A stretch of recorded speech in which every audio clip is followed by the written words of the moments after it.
पारस health Panchkula ने चिकित्सा क्षेत्र में एक नई क्रांति की शुरुआत करते हुए पंचकुला की पहली एडवांस रोबोटिक सर्जरी प्रणाली द विंची एक्सरसाइज का भव्य उद्घाटन किया। ये प्रणाली विशेष रूप से दुर्बल, जटिल और उच्च जोखिम वाली सर्जरी को अधिक सुरक्षित, सटीक और कम दर्दनाक बनाने में उपयोगी है। पारस हेल्थ में पंचकुला में पहली बार आया है, इस रीजन में पहली बार आया है। पंचकुला रीजन के अंदर रोबोटिक सर्जरी से हम बहुत सारे मल्टी स्पेक्ट्रम सर्जरीज कर सकते हैं। डिफरेंट स्पेशलिटीज़ के अंदर डिफरेंट कॉम्प्लेक्स प्रोसीजर्स करे जा सकते हैं। रोबोटिक का एडवांटेज ये होता है कि हम मिनिमल इन्वेजिव सर्जरी करते हैं। पेशेंट्स के लिए पेन कम है, ब्लड लॉस कम है, रिकवरी फास्टर है, अस्पताल से जल्दी छुट्टी हो सकती है और उनका रिकवरी पीरियड भी कम हो जाता है। कॉस्ट कितनी आती है? सर, इसके अंदर कॉस्ट का अभी हमने डिसीजन नहीं लिया है। तो एज सच वैसे देखा जाए तो इसकी कॉस्ट कंपनी के लिए ज़्यादा है, क्योंकि इक्विपमेंट को आप अपफ्रंट परचेज करते हो। इसको पेशेंट को कितना पास ऑन करना है, कैसे पास ऑन करना है कि नहीं करना है, ये डिसीजन अभी हमने नहीं लिया है। बट हम इतना अश्योर कर सकते हैं कि जो भी कॉस्ट होगी वो कहीं ना कहीं ऑफसेट हो जाएगी पेशेंट के लिए। बहुत ज़्यादा बर्डन पेशेंट के ऊपर कॉस्ट का नहीं आएगा। बात की जाए तो इसमें कुछ आयुष्मान योजना भी जोड़ा जाएगा? सर, इसमें सारी की सारी योजनाएं, जितनी भी सरकारी योजनाएं हैं, चाहे वो सेंट्रल गवर्नमेंट स्कीम्स हैं, चाहे वो स्टेट गवर्नमेंट स्कीम्स हैं, जो पंचकुला में एप्लीकेबल हैं, जो हमारे हॉस्पिटल के अंदर एलिजिबल हैं, हमने ले रखी हैं, वो सारी के सारे पेशेंट्स के लिए ये सहूलियत अवेलेबल है। Sir, Hindi please. Which specialities? So हमारे पास ये मल्टी स्पेशलिटी में होगा, तो starting from uro, starting to general surgery, onco surgery, obs and गायनेक सर्जरी, हमारे जितने भी कार्डियक सर्जरीज, तो जितने भी मल्टीपल स्पेशलिटीज़ हैं उन सब में रोबोटिक्स का इस्तेमाल किया जा सकता है।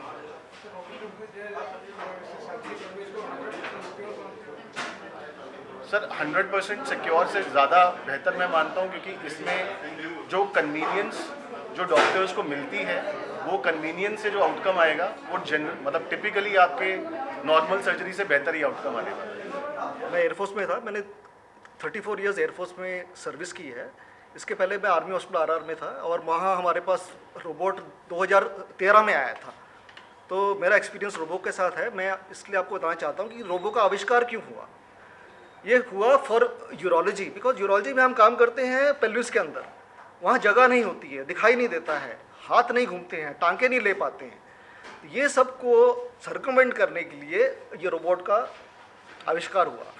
इसमें जो रोबोट है वो सर्जरी नहीं करता है, सर्जरी जो करता है वो सर्जन है, वो कंसोल पे बैठता है, और जो रोबोटिक आर्म वो उससे जो उसकी मूवमेंट है रोबोटिक आर्म की, वो कंसोल पे बैठ के करते हैं।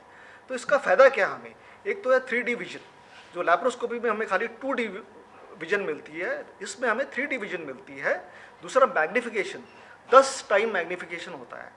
उससे क्या होता है, जब मैग्नीफिकेशन ज़्यादा होता है, ब्लड लॉस कम होता है, तो आपकी जो सर्जरी है उसमें जो नॉर्मल टिश्यू की जो इंजरी है वो बहुत कम हो जाती है। नॉर्मल प्रोस्टेट कैंसर सर्जरी में क्या होता है, पेशेंट को इनकॉन्टिनेंस की शिकायत हो जाती है, फिर जो इम्पोर्टेंस है उसकी शिकायत हो जाती है, चांसेस बहुत ज़्यादा हैं। रोबोटिक सर्जरी में बहुत कम है, बिकॉज एक तो ब्लड लॉस कम होता है तो दिखता अच्छा है, मैग्नीफिकेशन ज़्यादा है और 3D विजन है। तो ये सब जो चीज़ें हैं, आप छोटे एरिया में जहाँ पेल्विस में आप ऑपरेट कर रहे हैं, जैसे ब्लैडर कैंसर के लिए हो गया, इन सब के लिए ये बहुत ही लाभदायक है। इससे क्या होता है, जो पेशेंट का पोस्ट ऑप पीरियड में पेन कम होता है, उसकी रिकवरी फास्ट होती है। जिस सर्जरी के लिए पेशेंट को 10 दिन अस्पताल रहना पड़ता था, अब ये 1 या 2 दिन में ही घर चले जाता है। इससे जो हॉस्पिटल स्टे की कॉस्ट होती है वो बहुत कम हो जाती है। तो इसमें जो रोबोट का खर्चा है उसमें एडजस्ट हो जाता है। तो ये बहुत ही बड़ी उपलब्धि है ये रोबोट की।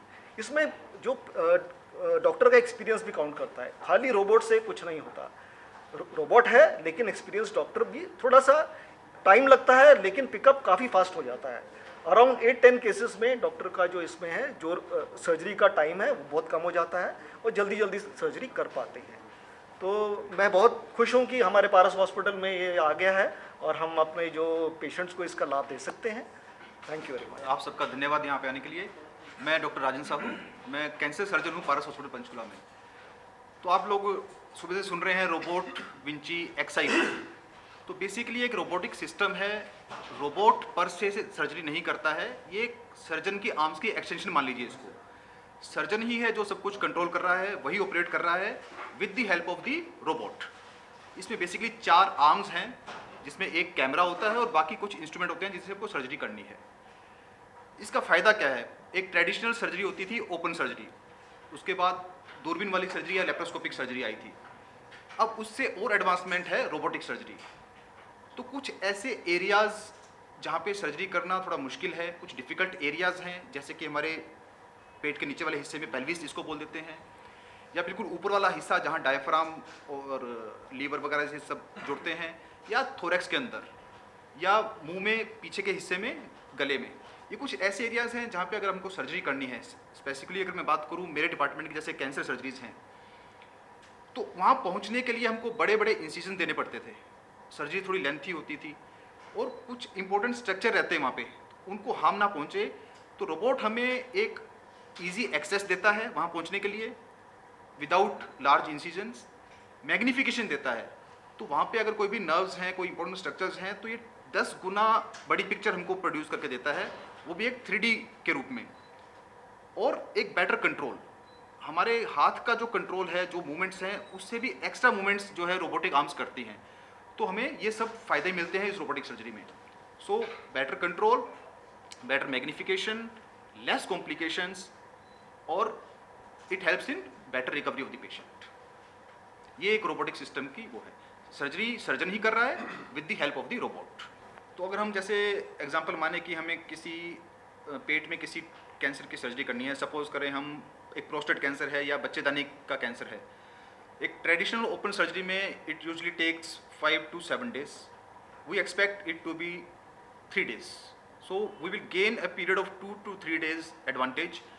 तो जो जैसे आप कॉस्ट की बात कर रहे थे कि रोबोटिक सर्जरी की एक कॉस्ट है, यस, लेकिन अगर उससे अगर हॉस्पिटल स्टे कम होता है पेशेंट का, तो वहाँ पे वो ऑफसेट हो जाती है, मतलब कॉस्ट को हम वहाँ पे एडजस्ट कर सकते हैं। तो ये एक फ़ायदा रहता है रोबोटिक सर्जरी। एक जनरल स्टेटमेंट देता हूँ पहले, तो सर्जन जो है वो किसी भी हॉस्पिटल सेटअप की एक रीढ़ की हड्डी मानता हूँ मैं उनको। We are from different departments, तो उसमें starting from doctor Amit Bansal हैं, general and lap surgery, doctor Batra हैं, अगेन जनरल लैब सर्जरी, हमारा कैंसर सर्जरी का डिपार्टमेंट है, Sethi sir, doctor Sunil, renal surgeries, renal transplant, urological surgeries, doctor Karan Midha हैं जो जीआई सर्जरी के, तो इसके अलावा ईएनटी सर्जरीज हैं, कार्डिक सर्जरीज हैं। तो all spectrum of surgeries they can be done with the robot. भगवान का नाम और ध्यान घर में रहेगा हर वक्त। सकारात्मक प्रभाव वेदाक्ष धूप बत्ती से। वेदाक्ष ज्योति सेवा संस्थान द्वारा अभिमंत्रित धूप बत्ती रोज, मोगरा और बेलपत्र की महक से लक्ष्मी का होगा वास। वेदाक्ष धूप बत्ती।